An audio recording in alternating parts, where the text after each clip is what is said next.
Guys, ngayon, ipaprank ko si AJ. Ayun. Kasi, palagi niya din ako pinaprank, no? Sige, ipaprank ko din siya. Kunyari, nasasapian ako.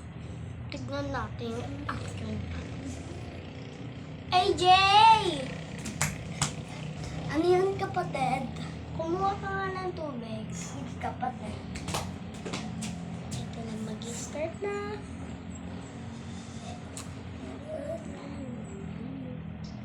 Kapatid, tulang!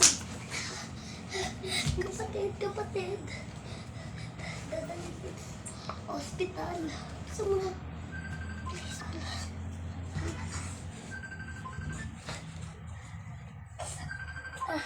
So guys, dadali ko siya sa hospital, guys.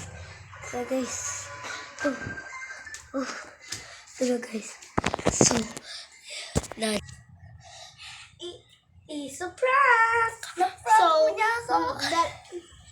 sabi na hintayin niyo yung part 2. Hintayin niyo yung part 2.